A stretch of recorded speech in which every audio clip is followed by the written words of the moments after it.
अपना फ्यूचर कैसे सिक्योर कर सकते हैं और अपनी रिटायरमेंट की प्लानिंग्स वगैरह कैसे कर सकते हैं। तो हमारे बीच में है इसी इंडस्ट्री के एक एक्सपर्ट मिस्टर अमित पालीवाल जी। तो उनसे मैं रिक्वेस्ट करूंगा कि वो आएं और इस सेशन की शुरुआत करें और हम सब लोगों को बताएं कि हम इस इन्वेस्टमेंट को कैसे कर सकते हैं और हम सब आगे अपने फ्यूचर को कैसे ग्रो कर सकते हैं और सिक्योर कर सकते हैं। तो I will request Amit Paliwal ji to please come forward and start the session now. Thank you sir, thank you thank you, शुक्रिया सभी लोगों का ज्वाइन करने के लिए। मैं एक बार स्क्रीन शेयर कर देता हूं। प्रभात जी एक बार कंफर्म कर देना स्क्रीन आ गई क्या? सर शो कर रही है आपकी स्क्रीन। ओके दोस्तों, थैंक यू वेरी मच। आज हम बात करेंगे पैसा बनाने की और अमीर बनने की।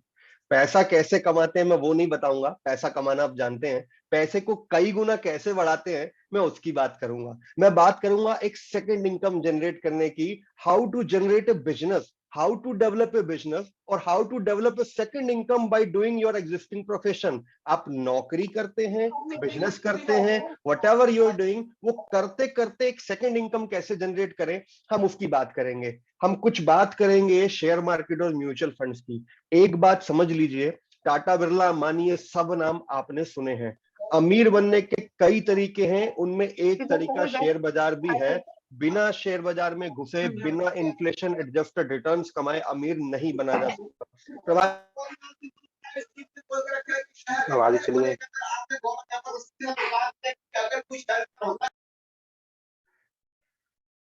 आगे बढ़े। प्रभात जी आई विल रिक्वेस्ट यू, आप सबको म्यूट कर दीजिए अमित पालीवाल जी को छोड़ के, सो दैट हमारे सेशन में कोई डिस्टर्बेंस ना आ सके।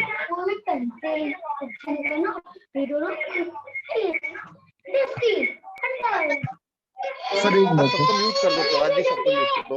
हाँ प्रभात जी सबको म्यूट कर दीजिए प्लीज। एक मिनट सर। ओके, मैं कैरी ऑन कर रहा हूं।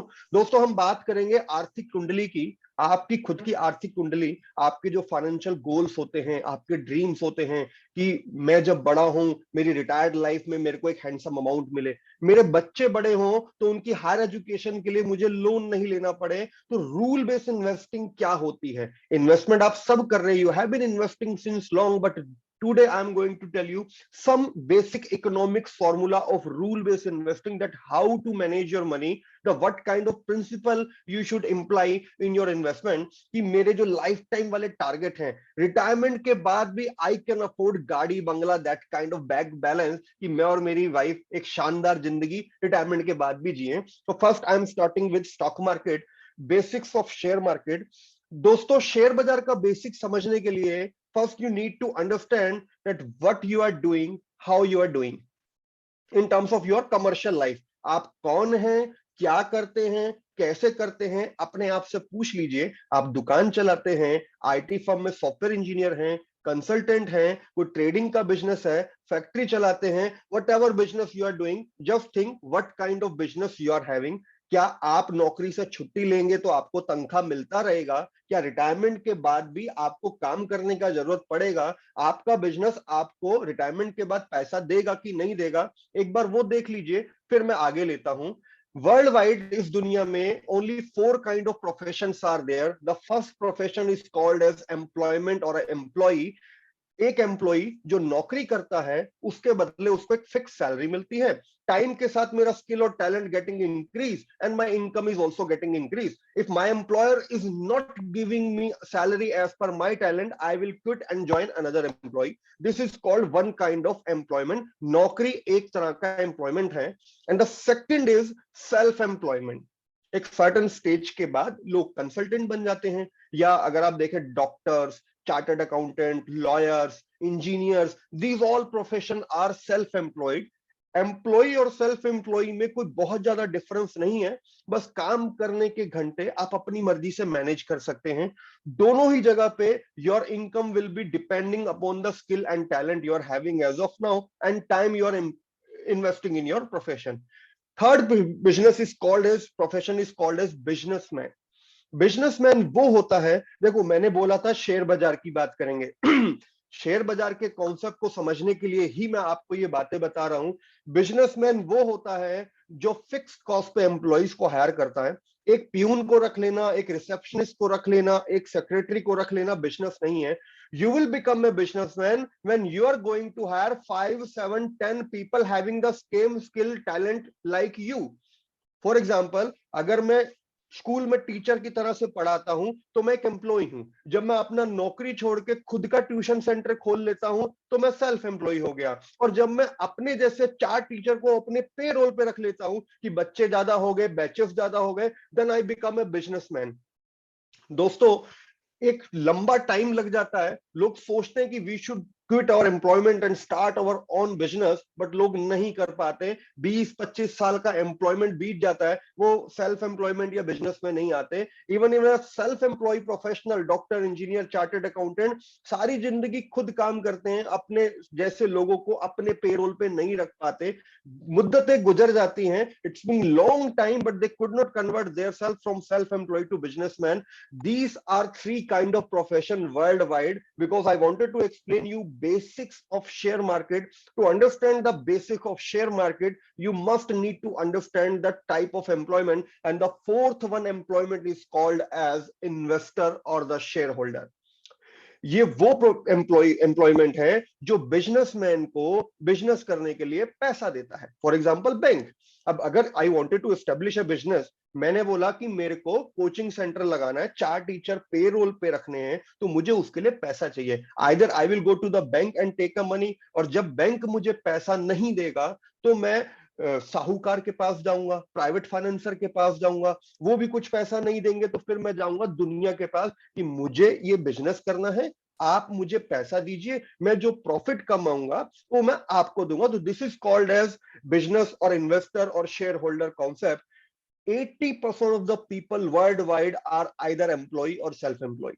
दुनिया के 80% लोग या तो कर्मचारी हैं या सेल्फ एम्प्लॉय हैं, and they own only 20% wealth of the world, whereas only 20% people in the world are investor or businessman, and they own 80% wealth. Now I'm going to tell you some business example in front of you. Suppose you wanted to start your own business. You have some money and you are thinking in your mind that I should start my own IT firm, I should start my own coaching center.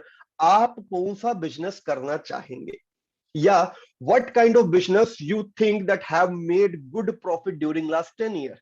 पिछले 10 साल में कौन से धंधे ने ज्यादा नफा कमाया? और if you have money like 5 lakh rupees or a 50 lakh rupees or a 5 crore rupees, you got some money, गांव का जमीन बिका, मैंने नौकरी छोड़ा, मुझे प्रोविडेंट फंड का पैसा मिला, which business you would like to establish? I'm going to tell you 10 business example in front of you. I hope you have heard the name of Maruti. Maruti नाम सुना आप लोगों ने? Maruti, Apollo hospital, Titan, PVR, L&T, ACC, these all are the businesses available in India and available in share market as well. We all are very good. हम लोगों की खुश नसीबी है, goodness है कि we born in India, and in India businesses are being available to sell like भाजी तरकारी, सब्जी की तरह, मछली मार्केट की तरह इंडिया में बिजनेस को खरीदा बेचा जा सकता है। During last 10 minute of this presentation I have did 50 bypass surgery bye sitting in front of you. मैंने 50 बाईपास सर्जरी पिछले 15 मिनट में इस प्रेजेंटेशन के दौरान कर दी, because I am the owner of Apollo Hospital. My name is already mentioned in the list of the owner of the Apollo Hospital because I am one of the shareholder of Apollo Hospital. So in India, if you wanted to establish yourself as businessman or as investor, you don't need to do anything. Just pay money, purchase the shares. That company will be owned by you. Suppose you think that automobile industry is very good, car का market India में बहुत अच्छा है, कारें बहुत बिकेंगी, तो आपको खुद का कार का फैक्ट्री नहीं लगाना। You just need to pay 10,000 rupees and purchase a share of Maruti Udyog, then Maruti industry will be yours. अब आज के बाद अगर मारुति का शेयर, मारुति कंपनी का प्रॉफिट होएगा, कार बिकेगा, तो मारुति का शेयर बढ़ेगा और आपका प्रॉफिट होएगा। 10 साल, करीब 15 साल पहले मारुति का शेयर 150 रुपए का होता था, आज करीब 10,000 का है। Same applicable to a multi speciality hospital और multi cuisine restaurant by just paying 1,000 rupees. Domino's pizza सबने सुना है ना, आप मेरे को 2,000 रुपए दो, मैं डोमिनोज पिज्जा आपके नाम करता है।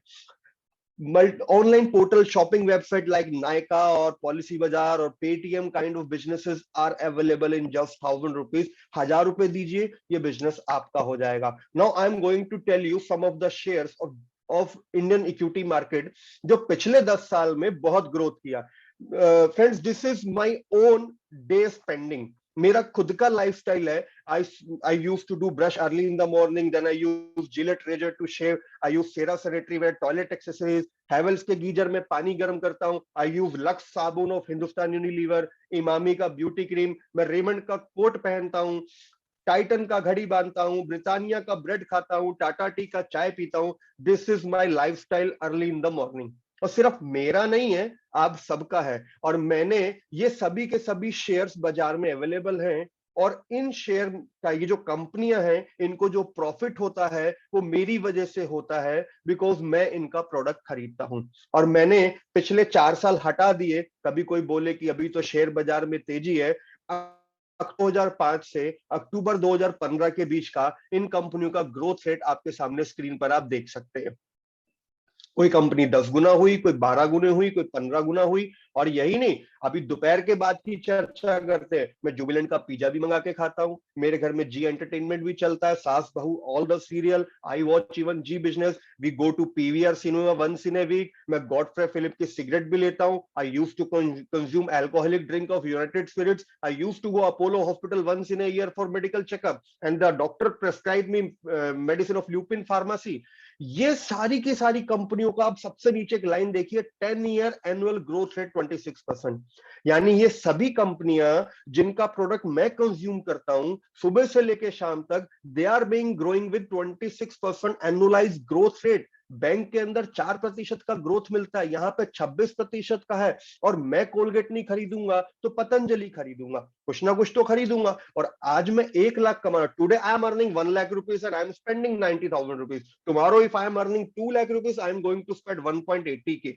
तो आपके साथ भी यही होता है, और ये सिर्फ मेरा नहीं, आप सबका स्पेंडिंग है। All these companies are available to sell, you can pay the price and purchase their share, and now onward this business will be yours. For example, you are interested in medical line, आपको लगता है कि medical line में तो growth रहेगा, you पे the price of Apollo hospital, करीब 2000 के लगभग का शेयर होगा। और अपोलो हॉस्पिटल को अभी आपको ये नहीं समझना कि शेयर खरीदा और प्रॉफिट आएगा तो बेच देंगे। ये समझिए कि अगर आपने अपोलो हॉस्पिटल का शेयर खरीदा तो आपने अपना खुद का हॉस्पिटल खोल लिया, अभी हॉस्पिटल चलेगा तो आपका प्रॉफिट बढ़ेगा। Now before closing the concept on share market, I just would like to tell you heard the name of Sensex and Nifty. Sensex is right now around 60K and Nifty is on 18,000.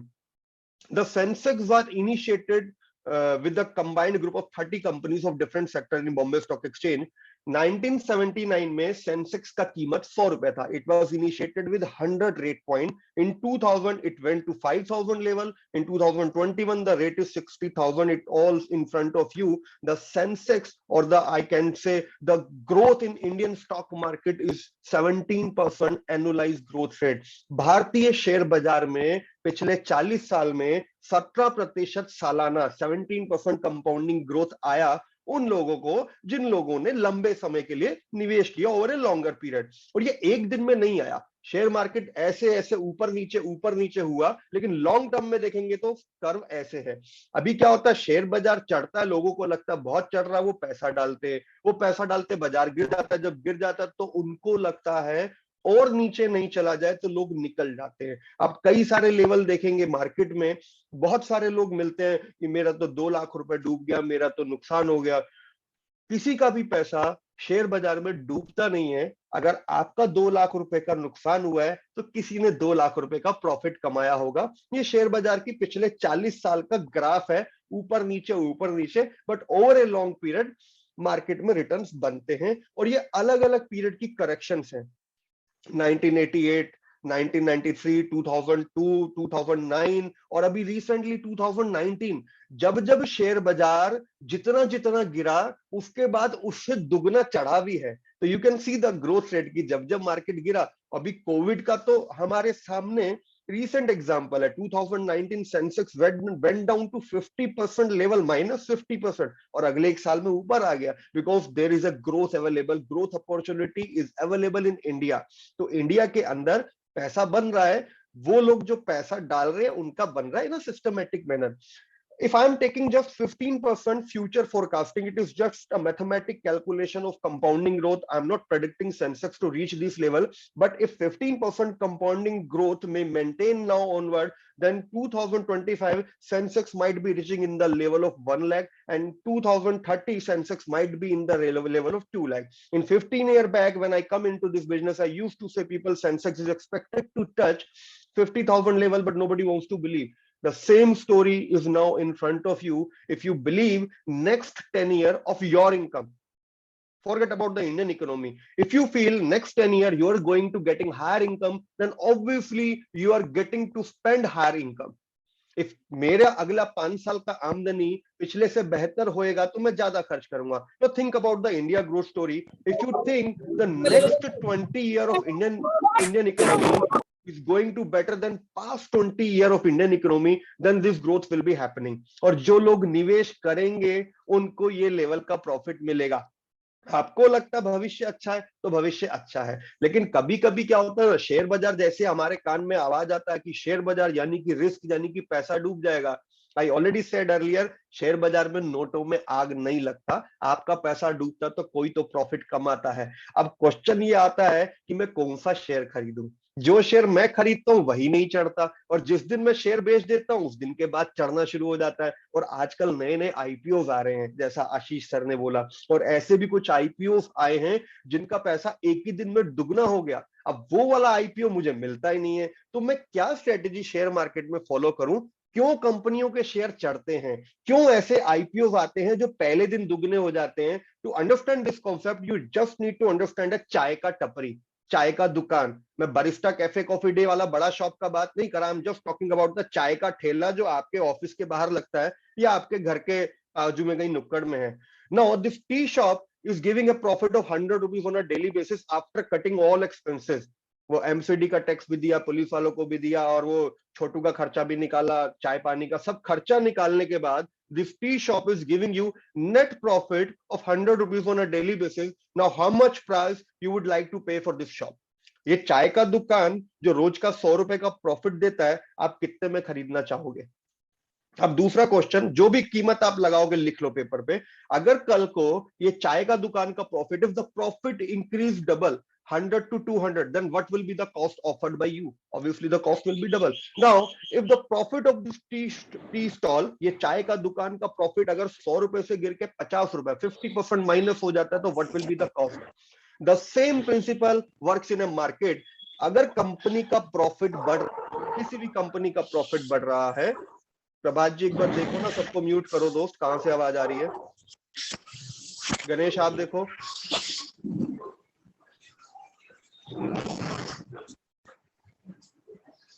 Okay, अगर profit बढ़ रहा है तो share price भी बढ़ेगा, और profit कहां से बढ़ेगा, सेल से बढ़ेगा. और सेल कहां से आएगी, आपके जैसे मेरे 100 करोड़ भारतीय लोगों से आएगी. क्यों इतनी बड़ी मल्टीनेशनल कंपनियां इंडिया में प्लांट लगाती हैं, क्योंकि उनको मालूम है इंडिया का खुद का ही कंजम्पशन इतना है कि सब यहाँ कंज्यूम हो जाता है. तो ये कुछ बिजनेस मॉडल्स आपके सामने रख रहा हूं. बिफोर मैं कुछ नाम रख रहा हूं. आपने नाम सुना होगा फेसबुक, यूट्यूब, पेटीएम. ये कंपनी आज से 15 साल पहले एग्जिस्ट ही नहीं करती थी, ये कंपनी आज एग्जिस्ट करती हैं. 15 साल पहले किसी ने फेसबुक का, गूगल का नाम नहीं सुना था, जो कंपनी आज मार्केट को लीड कर रही है. ऐसी यूनिक बिजनेस अपॉर्चुनिटीज जब होती है ना, तो भले वो लॉस मेकिंग हो, every startup is usually loss making initial days. Reliance Jio भी शुरू का 5 साल घाटे में चला, तो like solar energy, electric vehicle, online portal, youth demand like online gaming, mobile technology, all these companies are unique business model, इसलिए इन कंपनियों के शेयर पहले दिन दुगने हो गए. तो ऐसे यूनिक बिजनेस मॉडल अगर आप आइडेंटिफाई कर सकते हैं तो अच्छी बात है. अमूमन इस तरह के बिजनेस मॉडल को आइडेंटिफाई करना टफ होता है कि कौन सा यूनिकॉर्न बनेगा, क्योंकि 10 स्टार्टअप में से 4 स्टार्टअप तो बंद हो जाते हैं. तो थिंक टू अंडरस्टैंड, मैं एक डिस्क्लेमर दे दूं, because we are talking about something about share market and some shares and mutual fund and insurance. I am not an SEBI registered investment advisor.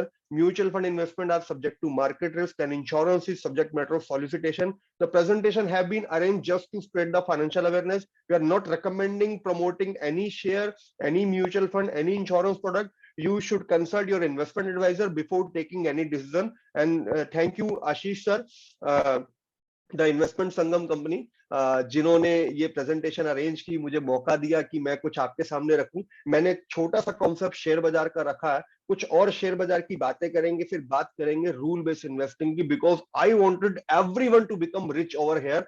सब लोग पैसा कमाएं और खूब कमाएं।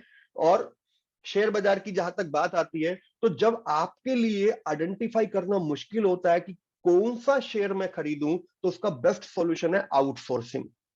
आप अपना कटिंग कराते हैं, नाई के पास जाते हैं, because barber can do better job than you in terms of hair cutting. For example, आपका कार खराब हो गया, you go to car mechanic because he can do better maintenance of your car. The same principle works in a market. You can drive your car itself, but professional driver can drive your car better. The professional driver in market called as mutual fund.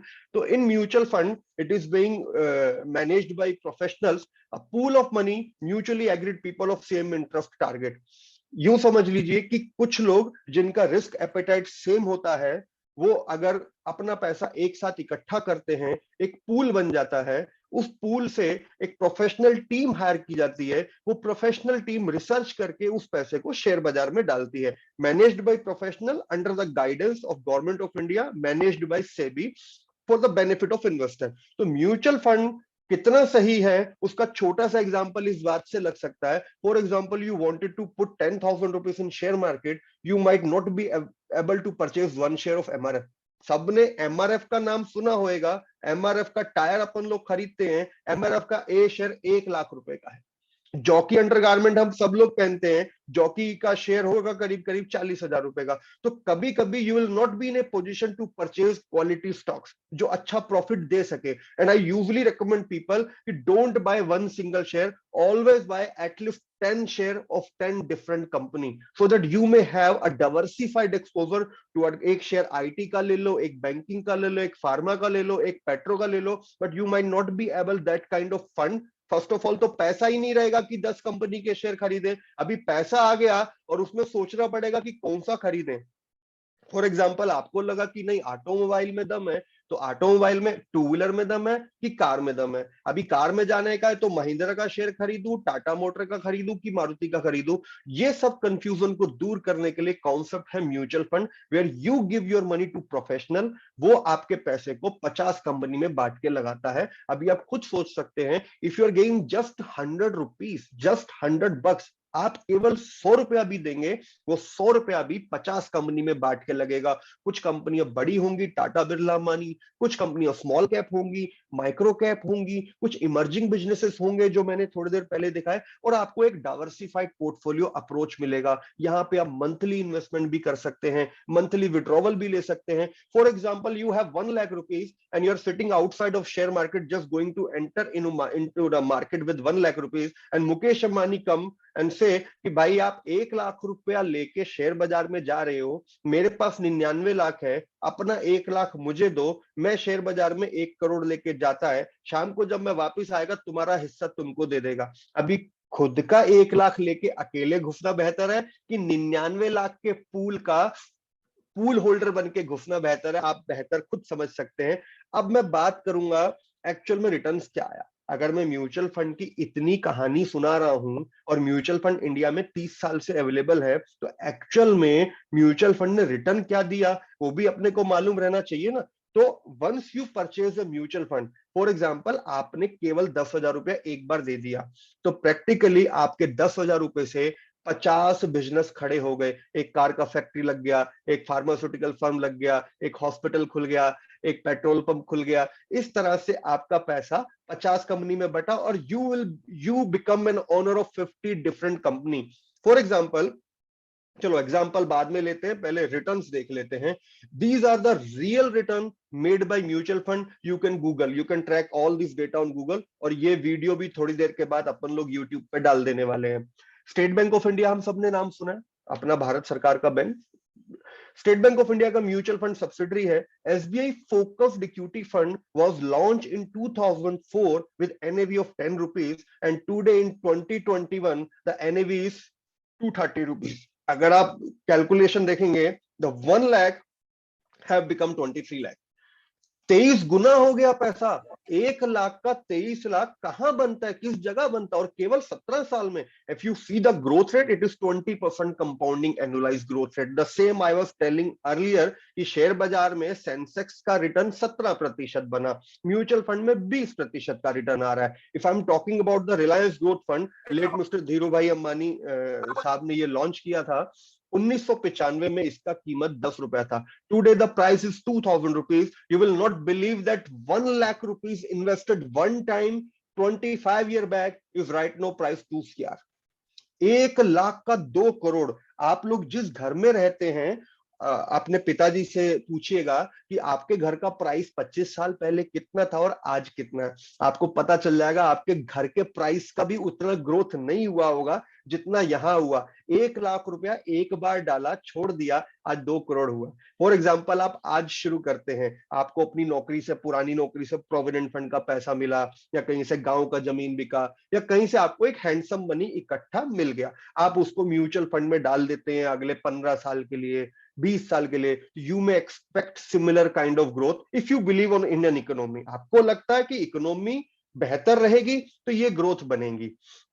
अगर मैं monthly investment की बात करूं, for example आप नौकरी करते हैं, आपको मंथली सैलरी मिलता है, इकट्ठा पैसा निकालना मुश्किल है, आप हर महीने 10,000, 15,000, 5,000, you can easily spare 5,000 rupees, 10,000 rupees, you are having a income of 1 lakh और 2 lakh rupees.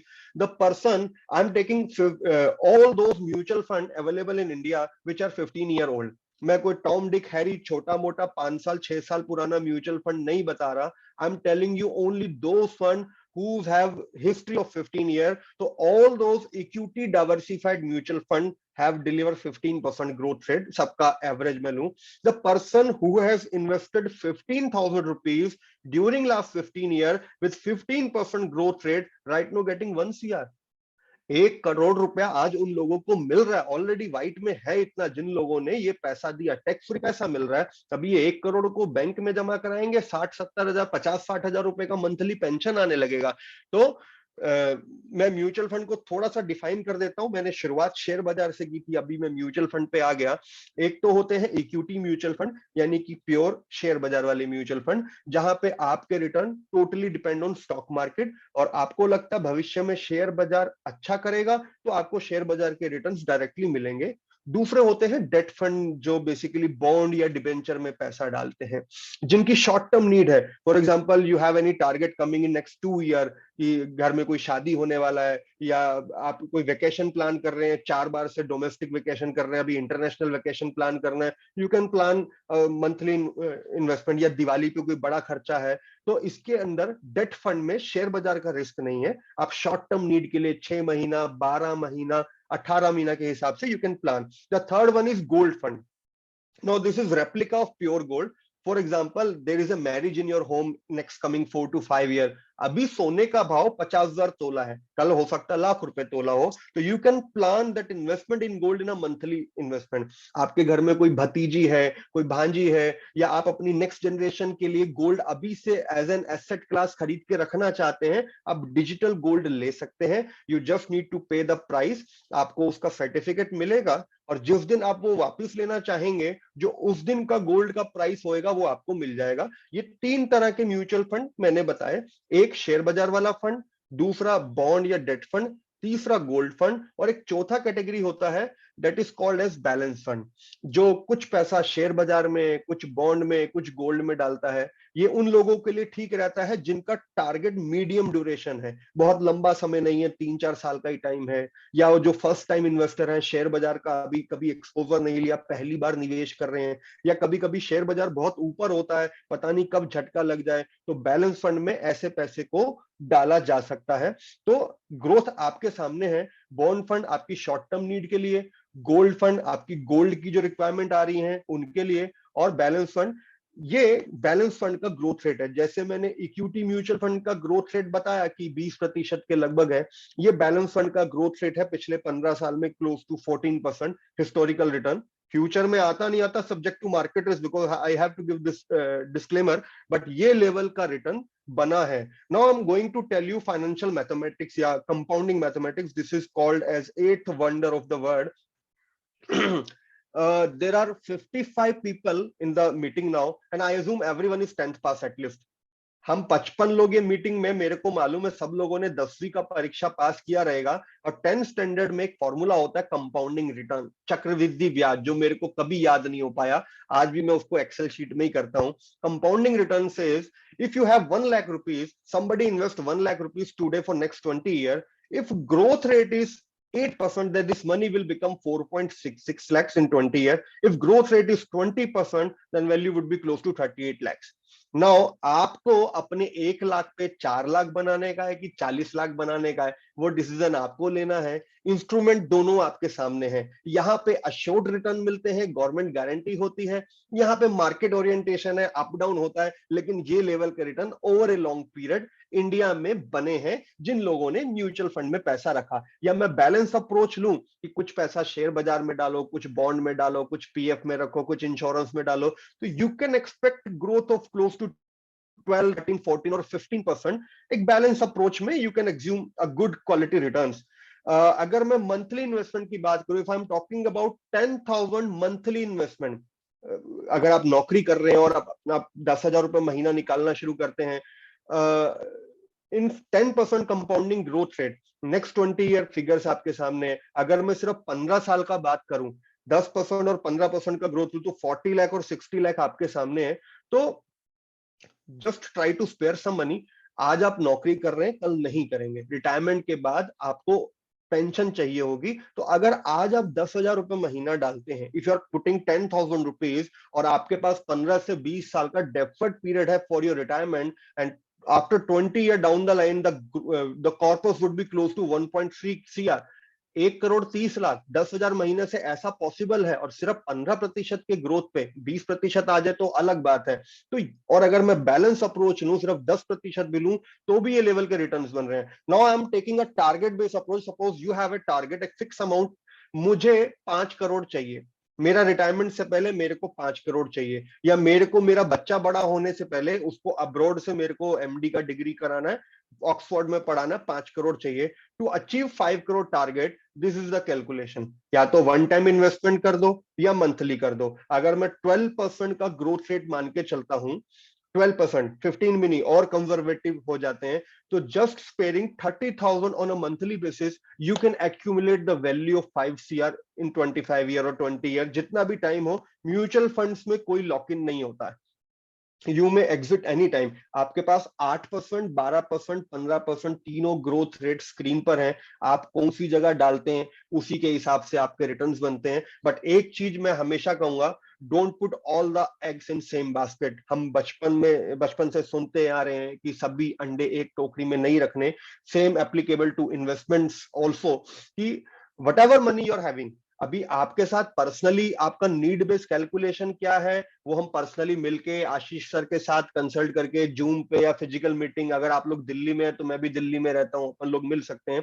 Person to person need based calculation might be differ, क्योंकि आपके टारगेट्स अलग अलग हो सकते हैं। but a common ideal allocation I used to recommend, if you have 100 rupees to park or to invest, split up your money into 3 parts. Put 33% toward insurance product and purchase guarantee against permanent loss of income, कि कुछ हुआ तो protection रहना चाहिए। Put 33% towards short-term product or the gold or bond which can save or prevent you in terms of emergency. कभी भी emergency आएगा तो पैसा मेरा निकल सके, क्योंकि इंश्योरेंस पॉलिसी में डाला पैसा लॉक इन में चला जाता है, मिलता नहीं है। And put rest money 33% into mutual fund or the real estate or a share market where you can actually accumulate the wealth. तो मैंने आपके 100 रुपए को 3 हिस्से में बांटने को बोला, कुछ पैसा जीवन बीमा, कुछ पैसा शॉर्ट टर्म प्रोडक्ट, कुछ पैसा long term wealth. Now this is called an failure and emergency position in your life. What will happen if plan A fail? मैं नौकरी कर रहा हूं, बिजनेस कर रहा हूं, मेरे को पैसा आ रहा है, मेरा लाइफ मस्त चल रहा है, मैं निवेश भी कर रहा हूं, बच्चों को भी पढ़ा रहा हूं, समथिंग गोज रॉन्ग, कोरोना आ गया, नौकरी चला गया, मेडिकल इश्यूज आ गए, what is your plan B? What is backup plan you are having as of now? You might be having 5, 6 insurance policy or 2 or 3 mutual fund SIPs. What is plan B if something goes wrong with your life, with your family? Now, if there is a job loss or kind of medical emergency, आपका medical का bill pass हो गया लेकिन 6 महीने का bed rest है, तब क्या करेंगे? That's why I have told you, park at least 33% money out of your 100 rupees into short-term savings product. I used to recommend people to have rule-based investing का बात कर रहा हूं अब मैं. Rule-based investing says you must have equal to 6 months salary or the income backup as in deposits. आपका आमदनी का, मंथली आमदनी का 6 गुना पैसा आपका या तो गोल्ड में या बॉन्ड में या डेट में ऐसी जगह हो जिसको आप कभी भी निकाल सकें, ताकि कोरोना आए या मेडिकल इश्यूज आए तो आप इस पैसे से उस इमरजेंसी पोजीशन में सरवाइव कर सको. और ऐसी पोजीशन हम सब ने पिछले 3 साल में एटलीस्ट 2 बार तो देख ली कोरोना के चलते. अभी मैं जिंदा रहूंगा, बहुत पैसा जोड़ूंगा. मैं जब रिटायर होऊंगा तो मेरे पास 50 करोड़ 60 करोड़ का वेल्थ होएगा, बच्चों को भी पढ़ाऊंगा. If something goes wrong with me, corona में हमारे नजदीक के बहुत लोग निपट गए. आज अभी इसी वक्त मुझे कुछ हो गया तो मेरी बीवी को मैं कितना रुपया देके जाऊंगा, ये डिसीजन आपको खुद लेना है. Usually we recommend people to have, again, rule-based investing says you must have life insurance of close to 16 times of your annual value. Now let me to explain. मेरा आमदनी 1 लाख रुपए महीना है और साल का गिना तो 12 लाख. अभी 12 लाख का 16 गुना करूंगा तो close to 2 CR. If something goes wrong with me, मैं कल अगर इस दुनिया में नहीं रहा, मेरी वाइफ को 2 करोड़ रुपया मिलेगा. वो 2 करोड़ रुपए को अगर बैंक में जमा कराते हैं तो 1 लाख रुपए महीना ब्याज आएगा. यानी मेरे जीते जी जितना मेरे घर आ रहा था, मेरे मरने के बाद भी उतना ही घर आएगा. तो this is called rule based investing. First of all, you should cover your permanent loss of income and temporary loss of income. For that, I spent 33% toward permanent loss of income. अगर हो जाता है तो family protection के लिए पैसा रखो. Temporary loss of income अगर हो जाता है तो शॉर्ट टर्म नीड वाले जो प्रोडक्ट है, डेट है, बॉन्ड है, गोल्ड है, वो आपको बचा लेगा. और कुछ नहीं होता तो फिर मुझे एक सक्सेसफुल रिटायर्ड लाइफ चाहिए, मुझे फाइनेंशियल गोल अचीव करने हैं, जो ना तो शॉर्ट टर्म प्रोडक्ट कर पाएंगे ना इंश्योरेंस प्रोडक्ट कर पाएंगे, क्योंकि इंश्योरेंस प्रोडक्ट और शॉर्ट टर्म प्रोडक्ट में वो लेवल के रिटर्न्स नहीं है. वो लेवल के higher return, inflation adjusted return close to 12%, 15%, 20%, 25% can be generated from only the quality asset class like real estate or a share market or a mutual fund. तो अपना temporary loss of income, permanent loss of income cover करो और बाकी सारा का सारा पैसा mutual fund में पार्क कर सकते हो. 33% मैंने आइडल एलोकेशन बोला है. आपकी नीड बेस की कैलकुलेशन अलग हो सकती है. आप, मैं, आशीष जी कभी भी बैठ सकते हैं. दोस्तों, I am not talking about the BJP versus Congress, I am talking about the all state government, all central government work done by during last 20 year. जितनी भी सरकारों ने पिछले 15-20 साल में जो काम किए हैं, इंडिया ग्रोथ स्टोरी सच में अब सामने नजर आ रही है. यू कैन सी लाइक कि कोरोना के बावजूद मार्केट्स आर ग्रोइंग. शेयर बाजार हमेशा फ्यूचर को देख के चलता है. भविष्य अच्छा है तो शेयर आज ही चढ़ जाएंगे, भविष्य खराब है तो शेयर आज ही गिर जाएंगे. इतनी फॉरेन कंपनियां इंडिया में आ रही हैं, इतना एफडीआई आ रहा है, इतना फॉरेन इन्वेस्टमेंट आ रहा है. इंडिया की कई सारे देशों से मल्टीलैटरल डील्स हो रही हैं, फॉरेन कॉन्ट्रैक्ट एमओयू साइन हो रहे हैं. एंटी चाइना मूवमेंट के चलते बहुत सारा चाइना का इन्वेस्टमेंट जो वहां था वो इंडिया में आ रहा है. तो आई रेकमेंड यू कि उगते हुए सूरज को सब सलाम करते हैं. भारत आज एक उगता हुआ सूरज है. सब लोग भारत की तरफ देख रहे हैं. 100 करोड़ की पॉपुलेशन, जितना प्रोडक्ट या कंपनियां बनाती यहीं लग जाता है. तो believe in India growth story, believe in yourself, because you are the India growth story. You are going to spend entire of your money. आप जितना कमाते हैं, चाहे आप रुपए में कमाएं, डॉलर में कमाएं, सरकारी नौकरी है, कॉर्पोरेट्स में नौकरी करते हैं या बिजनेस करते हैं, आप पैसा कमाते हैं और खर्च करते हैं. इन्हीं कंपनियों पे खर्च करेंगे, इन्हीं के शेयर प्राइस चढ़ेंगे. तो जिन कंपनियों पे मैं खर्च करता हूं, जो कंपनियां मुझसे कमाती हैं, क्यों ना मैं उनसे कमाऊं. नौकरी करते करते, बिजनेस करते करते आप एक बड़े बिजनेसमैन, एक इन्वेस्टर बन सकते हैं. जो फोर्थ काइंड ऑफ एम्प्लॉयमेंट मैंने बताया था कि नौकरी करो, एक्सट्रीम टैलेंट के साथ करो, बिजनेस करो, whatever you are doing, do your extreme efforts over there to earn highest income and spare 10%, 20% of your income toward savings into share market. Share बाजार, म्यूचुअल फंड, एसआईपी में पैसा लगाओ, India growth story में पैसा लगाओ, भारत की economy में पैसा लगाओ, इंडिया ग्रोथ स्टोरी में पैसा लगाओ. Invest in India, invest in Indian business, invest in you. तो बिफोर वाइंडिंग अप, आप सब लोगों ने शोले मूवी देखी है? शोले मूवी, आई अज्यूम आप सबने शोले मूवी देखा रहेगा और कई बार देखा रहेगा. इंडिया का पहला इतना बड़ा ब्लॉकबस्टर मूवी था. हर मूवी चाहे वो लव हो, एक्शन हो, ड्रामा हो, थ्रिलर हो, हॉरर हो, भूत बंगला हो, हर मूवी हमें कुछ ना कुछ सिखा के जाती है।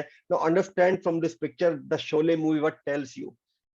जिन लोगों ने हिंदी में ये शोले मूवी देखी हो उनको ध्यान होगा, ठाकुर साहब के बस की नहीं थी गब्बर को मारना, तो ठाकुर साहब के पास पैसा था।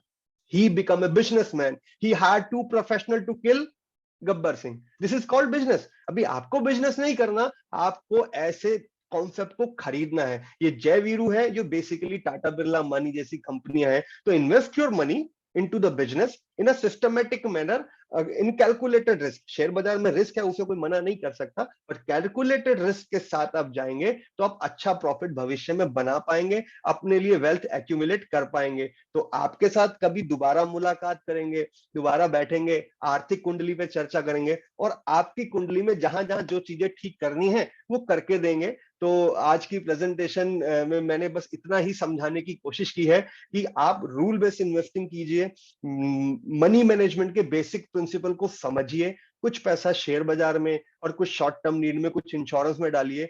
इंडिया में ग्रोथ है, उस ग्रोथ का फायदा सबको मिलना चाहिए, आपको भी मिलना चाहिए। तो thanks for watching, this is the end of presentation and I am looking to Ashish sir for the question answer session. Prabhat ji आप अनम्यूट कर दीजिए, हम लोग अभी भी 50 के लगभग लोग हैं मीटिंग में। थैंक यू, आप सबने मुझे पेशेंसफुली सुना। अब हम लोग आशीष जी जैसा बोले वैसा कर सकते हैं, क्वेश्चन आंसर ले सकते हैं। थैंक यू जी, बहुत बहुत धन्यवाद, बहुत ही अच्छा सेशन था। और मैं बिल्कुल उम्मीद करता हूँ कि हमारे जितने लोग जुड़े हैं हमारे साथ, इन सबको डेफिनेटली इस सेशन से बहुत फायदा होने वाला है। तो डेफिनेटली उनकी ग्रोथ स्टोरी लिखी जाएगी नई। बाकी ओपन फॉर क्वेश्चंस, किसी के कोई क्वेश्चंस हैं, कुछ क्वेरीज हैं तो उनको हम ले सकते हैं एक एक करके। बाकी कोई अगर फीडबैक भी अपना देना चाहते हैं इस सेशन के रिगार्डिंग तो वो फीडबैक भी शेयर कर सकते हैं। राजकुमार जी का एक मैसेज है, can you repeat once more equity fund and डेब्ट फंड। मैं पूरी तरह से समझ नहीं पा रहा, बट जितने भी इक्विटी डाइवर्सिफाइड म्यूचुअल फंड है, मैं कुछ नाम बोल देता हूँ स्क्रीन पे, like Kotak flexi cap fund, Nippon flexi cap fund, SBI focused equity fund, और डेट फंड मैंने स्क्रीन पे ही दिए थे। और ये प्रेजेंटेशन अभी मैं आशीष जी को शेयर कर दूंगा और वो सब लोगों से शेयर कर सकते हैं। तो इसमें काफी सारे नाम हैं, बाकी तो फंड सिलेक्शन आशीष जी बेहतर देख सकते हैं। ये एक क्वेश्चन है आशीष जी, या जो भी बताना चाहे, मैं राहुल बोल रहा हूँ। So you had referred to some sort of insurance as part of your first 33% of parking in which you were talking of plan A and plan B. So what sort of insurance are you talking of? Like LIC policy? Are you talking about some other? What insurance is that? My purpose is to showing that you should cover you should purchase a protection of 16 times of your annual income, either it is LIC or ICICI or Tata or Birla. Usually इस तरह का higher sum assured term plan से मिलता है, conventional product से नहीं मिलता। तो अगर आप कन्वेंशनल प्रोडक्ट में इतना प्रोटेक्शन देखेंगे तो बहुत ज्यादा प्रीमियम हो जाएगा। बेहतर आप टर्म प्लान ले लीजिए, या फिर एंडोमेंट जैसी पॉलिसीज में राइडर्स मिलते हैं जिससे इंश्योरेंस प्रोटेक्शन इंक्रीज हो जाता है। तो 33% सिर्फ इसलिए था कि आइडल एलोकेशन हम दिखा सके। आप कोई भी कंपनी का कोई भी प्रोडक्ट लीजिए, उसका प्रोटेक्शन वैल्यू आपकी एनुअल इनकम का 16 टाइम्स होना चाहिए। जी, over to you. But term policy तो सर, ये तो फिर term policy is link to your life ना, इट इज ओनली अगर एक्सीडेंट हुआ और अगर आप नहीं है तो आपको मिला, but then how does it cover for your job loss and medical expenses and that sort of stuff? Sir मैंने 3 ऑप्शन रखे थे। परमानेंट लॉस ऑफ इनकम के लिए मैंने टर्म प्लान बोला, 33% इंश्योरेंस। जो बीच का 33% पार्ट है वो मैंने बोला डेट फंड में या गोल्ड प्रोडक्ट में डालने के लिए, जो इस पर्पज से काम आएगा कि जॉब लॉस हो गया। जॉब लॉस टेम्परेरी होता है, परमानेंट लॉस ऑफ इनकम नहीं होता। मेडिकल इश्यूज आ गया तो बीच वाला जो 33% है, बॉन्ड, गोल्ड, डेट, वो आपके टेम्परेरी लॉस ऑफ इनकम के लिए है। जी, over to you. Okay, thank you.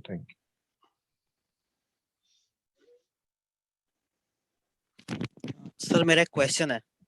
जी पूछिए। क्या मैं पूछ सकता हूँ? हाँ जी बिल्कुल, आशीष जी पूछिए। हाँ, आपने बोला कि शेयर मार्केट को मतलब शेयर मार्केट और म्यूचुअल फंड में इन्वेस्ट किया जाए, तो ये हमें कैसे पता लगेगा हमें कौन सा शेयर खरीदना है? अब जैसे पीछे अभी क्या था, कोरोना स्टार्ट हुआ तो फार्मा स्टॉक्स काफी बढ़ गए, ठीक है, लोगों ने फार्मा स्टॉक्स खरीद लिए, अब एकदम फार्मा स्टॉक नीचे आ गए, तो ये कैसे पता चलता है कि हमें कौन सा खरीदना है और कब खरीदना है? सर ये आपको पता नहीं चल पाएगा, मैं आपको रीजन बता देता हूँ।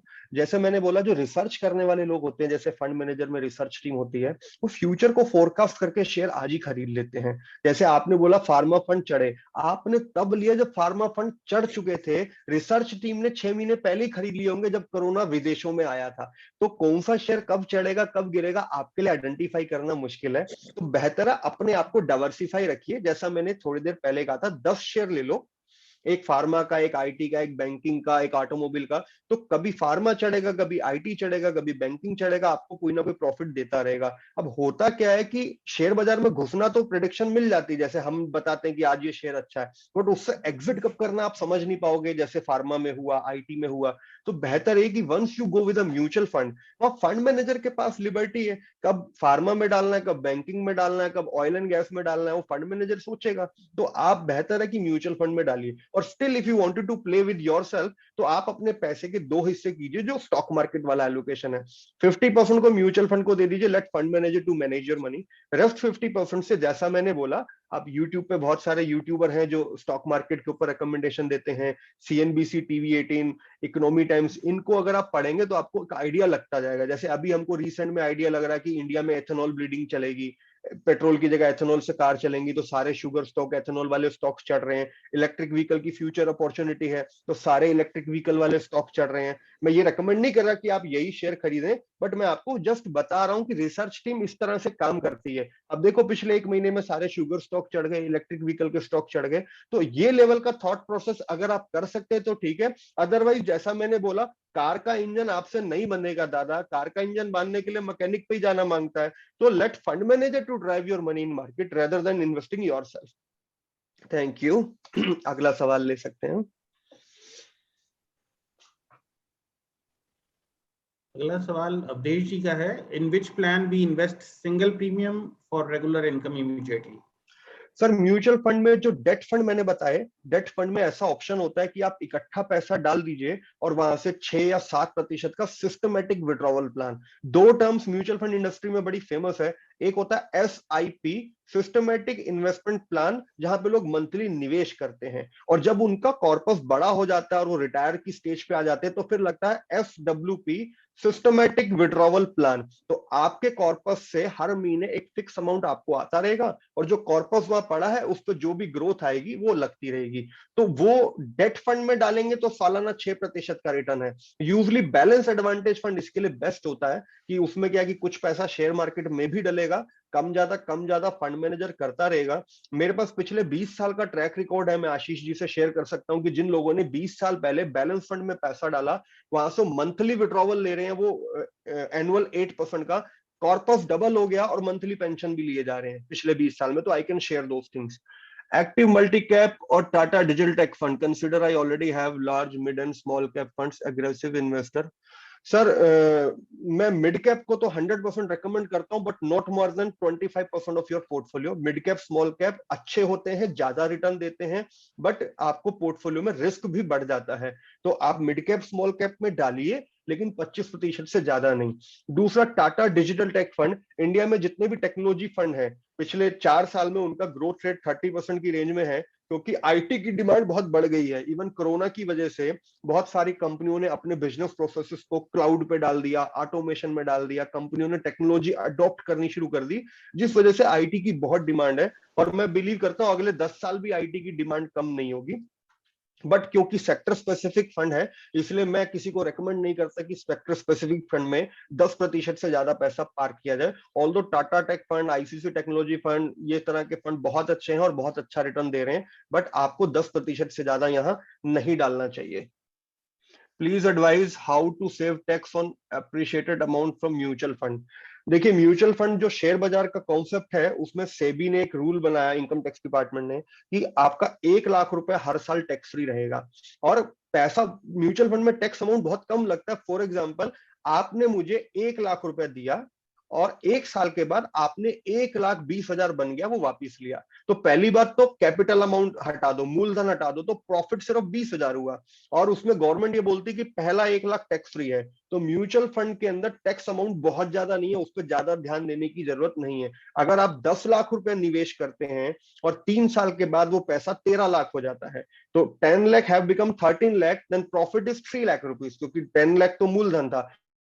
अब out of this 3 lakh rupees 1 lakh is already exempted, remaining जो 2 लाख बचा उस पर 10% देना है, 20,000 रुपया। 20,000 रुपया देखिए, अगर आपका 13 लाख रुपए वाइट हो रहा तो कोई बुरा नहीं है। तो म्यूचुअल फंड में टैक्स मुझे बहुत बड़ा इश्यू नहीं लगता। आप प्रॉफिट कमा रहे हैं तो टैक्स दे रहे हैं, और टैक्स भी प्रॉफिट का 10%, और वो भी पहला 1 लाख हटाने के बाद, तो वो बहुत बड़ा इश्यू नहीं है। बाकी हम लोग फोन पे बात कर लेंगे। Next question.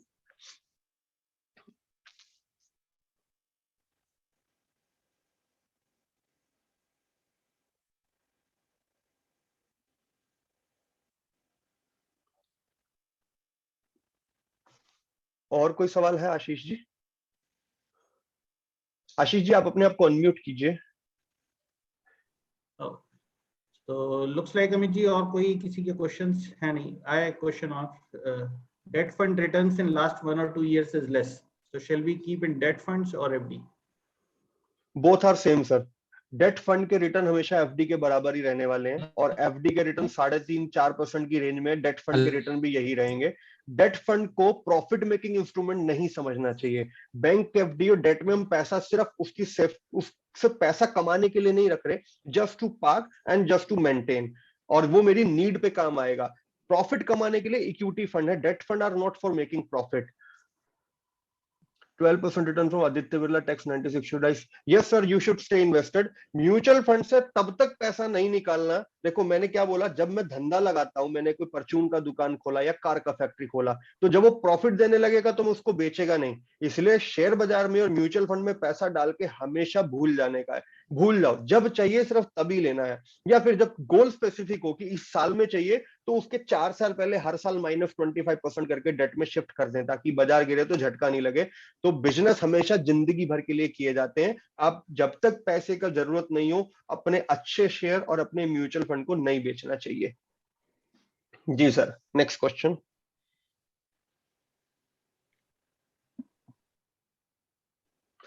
आशीष जी, प्रभात जी, मुझे ऐसा लग रहा है कि लोग अनम्यूट नहीं हो पा रहे। आप या तो सबको अनम्यूट कर दो, so that people may ask question directly rather than writing on chat box. Prabhat जी।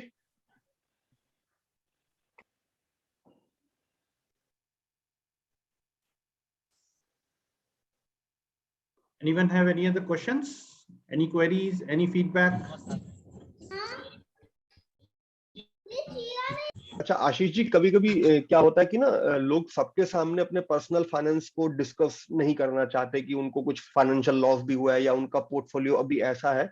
तो हम एक बार फोन पे 1 to 1 जिन लोगों का पोर्टफोलियो डिस्कस करना, हम फोन पे कर सकते हैं, या इंडिविजुअल जूम मीटिंग भी कर सकते हैं। तो आई अज्यूम कि कुछ लोगों के क्वेश्चन वो यहाँ नहीं पूछेंगे, लेकिन पर्सनली हम जब मिलेंगे तो पूछ लेंगे। एक फीडबैक सबका चाहिए दादा, प्रेजेंटेशन कैसा लगा, मतलब पता तो चले अपन ने कुछ बताया कि समझ में आया कि नहीं आया, मीटिंग कैसा रहा।